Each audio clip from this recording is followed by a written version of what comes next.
Vamos agora abordar um conceito importante em toda a linguagem de programação, que é o conceito de ligação de tipos, que é como os tipos passados como parâmetro para uma determinada função ou atribuídos a uma variável são ligados a essa variável, a essa função, a esse parâmetro. Em Python, como eu já falei antes, a ligação de tipos é dinâmica, pois Python é uma linguagem de tipo dinâmico, né?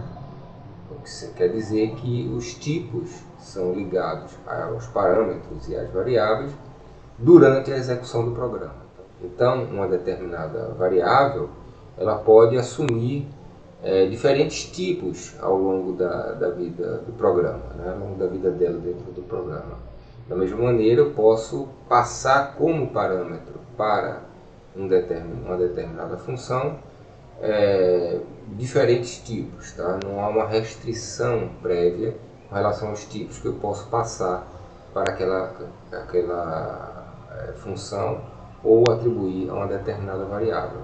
Diferente das linguagens estáticas, em que eu digo previamente quais são os tipos dos parâmetros das funções e os tipos das variáveis, e aí se eu faço uma atribuição de um tipo diferente, ocorre um erro já durante a compilação. Tá? Então, essas são as diferenças básicas entre linguagens estáticas e dinâmicas.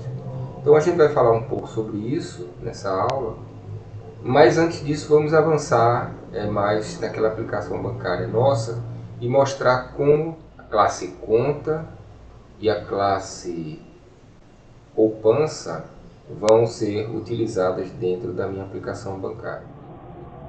Então vamos ver aqui a implementação dessa classe banco, dessa nossa aplicação bancária. O construtor dela vai inicializar um dicionário vazio, tá? Esse chamado de contas. Esse dicionário vazio vai armazenar tanto objetos do tipo conta corrente quanto objetos do tipo poupança, tá? Aqui eu tenho o property para acessar esse meu atributo contas, tá? E aqui eu vou criar uma função que é basicamente para testar se uma determinada conta existe ou não dentro do meu repositório. Ela recebe um número e aí utiliza a função get, tá? Para acessar o atributo contas, o dicionário, utilizando como chave o número, para saber se a conta está ou não, que eu estou procurando, está ou não armazenada dentro desse dicionário. Se não tiver, o resultado é none, e aí o resultado vai ser retornado falso. Caso contrário, caso essa conta exista, né, ela seja encontrada, o resultado vai ser true.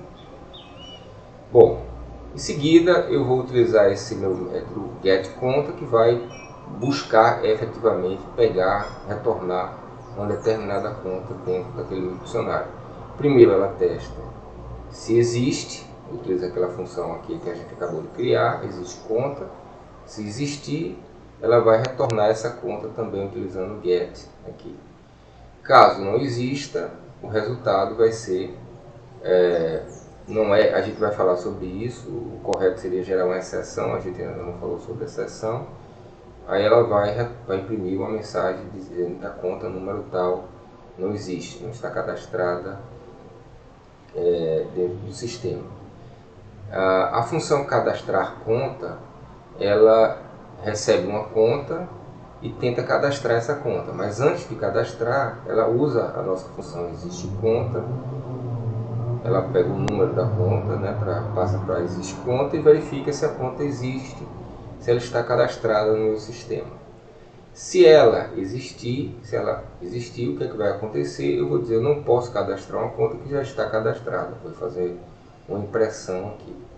Caso contrário, eu uso a função update, do update do dicionário, e uso o número como chave e conta como valor e armazeno esse novo elemento no meu dicionário. Aqui a função creditar, ela recebe o número da conta e o valor a ser creditado, testa se a conta existe, passando o número.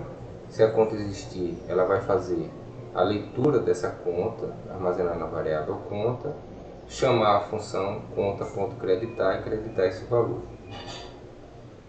Observe aqui que eu estou tanto na função cadastrar, tá? Eu não estou olhando para ver se é uma conta corrente ou é uma conta poupança. Então, cadastrar aqui, ele vai cadastrar, vai receber uma conta, tanto faz se é uma poupança quanto uma conta corrente. As duas têm o atributo número e eu vou cadastrar no meu dicionário, independentemente se for conta corrente ou poupança. Da mesma maneira, a função creditar, ela vai ler do dicionário uma conta, não importa se é poupança ou conta corrente, eu estou tratando isso de forma genérica, porque ambas têm a função creditar, tem o método creditar. Tá? Então isso também ocorre a mesma coisa em debitar, e aqui, caso a conta não exista, eu vou simplesmente mandar uma mensagem de erro dizendo que a conta é inexistente. A função render juros, obviamente que ela só vai funcionar para poupança, ok? Só deve funcionar para poupança. E aí a gente vai ter um cuidado aqui. Eu vou testar para ver se a conta existe, novamente, passando o número. Se ela não existir, eu vou mandar uma mensagem de erro. Se ela existir, eu vou usar a função getConta para ler a conta, não importa se é uma conta corrente ou uma poupança. Então aqui está o perigo, que getConta não distingue se é uma conta corrente ou uma poupança, então ela vai retornar uma conta. E para evitar de ter um problema durante a execução, eu vou usar a nossa funçãozinha isInstance, que vai testar se essa conta que foi lida é uma poupança. Só nesse caso eu vou mandar render juros, eu vou chamar conta.render juros. Senão eu tentaria render juros, por exemplo, de uma conta corrente, e aí daria um erro durante a execução. Caso de fato seja uma conta, eu mando uma conta poupança, eu mando render juros. Caso contrário, eu imprimo a mensagem: a conta número tal não é do tipo poupança. Então está aqui nossa aplicação bancária completa. A gente pode testar ela agora. Aqui eu vou cadastrar uma conta, tá? Criar uma conta com saldo 100, vou cadastrar essa conta que foi criada, colocada aqui no meu banco, tá? Primeiro eu criei o meu banco, tá? Ele não recebe parâmetro nenhum, simplesmente inicializa lá o dicionário. Em seguida eu vou fazer a leitura, vou criar a conta, vou cadastrar esta conta usando a função do banco, função cadastrar conta do banco. No banco, cadastrou, aí eu vou verificar aqui o cadastro. Em seguida eu vou usar a função debitar de banco, tá? Passando o número da conta e o valor que eu quero creditar, R$20. Depois eu vou, debitar aqui, né? Em seguida eu vou creditar R$100, novamente passando o número e o valor que eu quero creditar.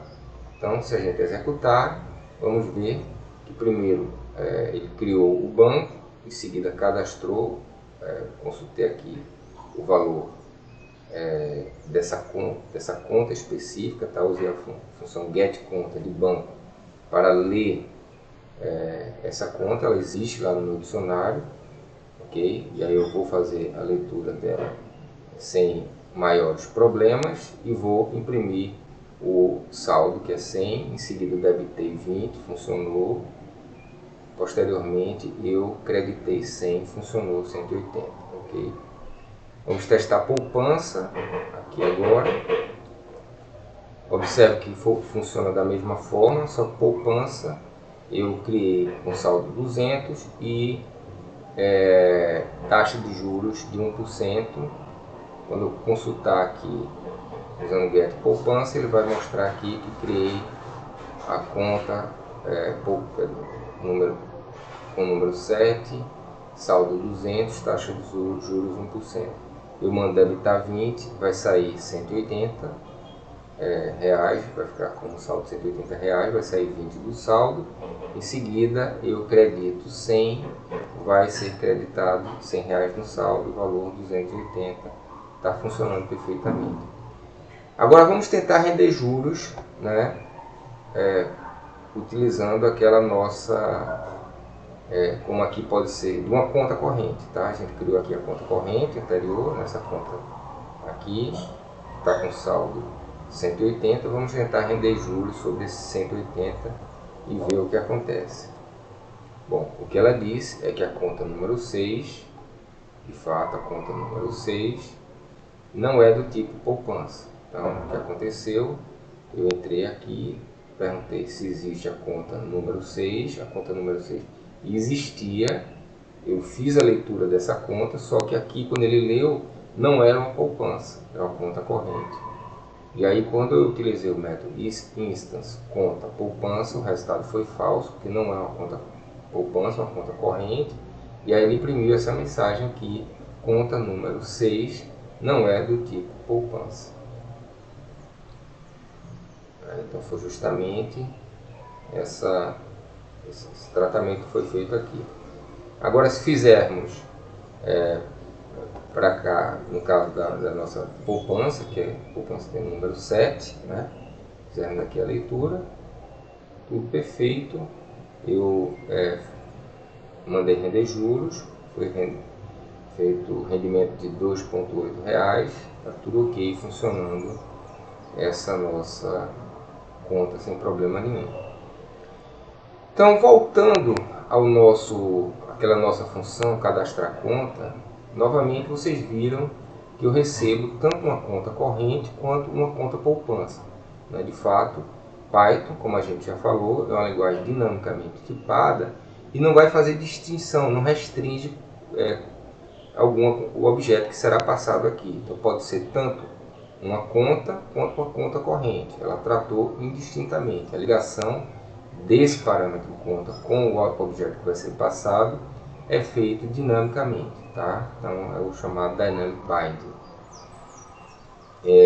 Já nas linguagens estaticamente tipadas, tá? Isso daí não é permitido. Se eu defino antes o tipo da função, tá? O tipo dos parâmetros que a função aguarda. Se eu passo um parâmetro do tipo diferente, vai dar um erro. Então, por exemplo, se eu tenho uma função for que espera um argumento do tipo A e eu passo um argumento do tipo B, vai ocorrer um erro já durante a compilação, certo? Durante a compilação do meu programa.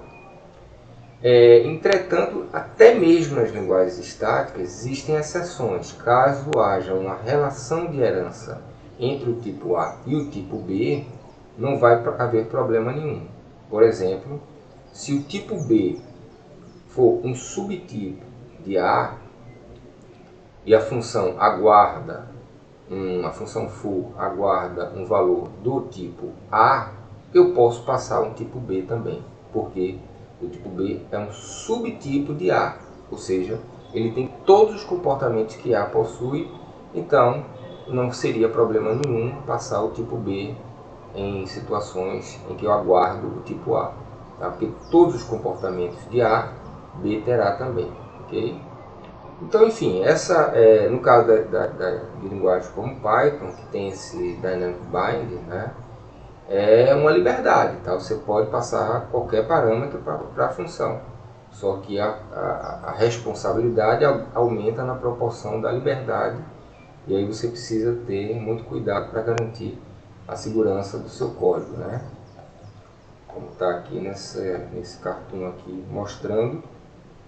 E o último conceito é o conceito de duck typing, né? Que é a tipagem pato, né? Então você tem na linguagem Python tem um estilo de programação que é esse duck typing programming, em que você, basicamente, a ideia é, se tem um pássaro lá, se ele voa como um pato, se ele anda como um pato, se ele nada como um pato, aquilo ali é um pato. Ou seja, se eu tenho todos os comportamentos que eu desejo dentro daquele meu objeto, aquele objeto tem todos aqueles comportamentos, eu posso passar ele com parâmetro algum, não importa o tipo dele, pode ser do tipo A, B, C, não importa, desde que ele tenha todos aqueles comportamentos que eu espero, eu posso passar aquele objeto com parâmetro sem problema algum. Vamos entender isso na prática utilizando aqui um pequeno exemplo, tá? Então vamos imaginar essa função chamada duplicar, que recebe um objeto, tá? Então aqui o duck program, não importa qual seja esse objeto, desde que ele tenha a função dobrar, vai funcionar perfeitamente, tá? Aceita qualquer tipo, desde que tenha um comportamento dobrar, tá? Vai funcionar perfeitamente. Então, imagine aqui que eu tenho duas classes, a classe número. Essa classe número, ela tem um atributo valor e tem esse comportamento dobrar, esse método dobrar aqui, que pega esse valor e multiplica por 2 e retorna como resultado. Aqui eu tenho uma outra classe chamada texto, que tem um atributo palavra, e o método dobrar, que pega essa palavra e duplica essa palavra. Ela pega e, se tem a palavra casa, ela vai colocar casa, casa, tá? Multiplica por 2 essa palavra. E aí eu crio aqui um objeto número, com atributo valor 9, e o objeto texto, que é do tipo texto, com o atributo palavra, a palavra 9. E aí eu chamo duplicar de texto e duplicar passando como parâmetro número e texto aqui, tá? Então esse objeto aqui, ora ele vai ser um número, ora ele vai ser um texto. Todos os dois têm a função dobrar, tanto o número quanto o texto. Então quando eu executar aqui vai funcionar perfeitamente, só que no primeiro caso eu vou imprimir o valor 18, eu dobrei o valor 9, passou a ser 18, e eu dobrei o texto 9, ficou 9, 9. Então, esse é o estilo de programação duck typing que Python possui, tá? Esse duck typing program.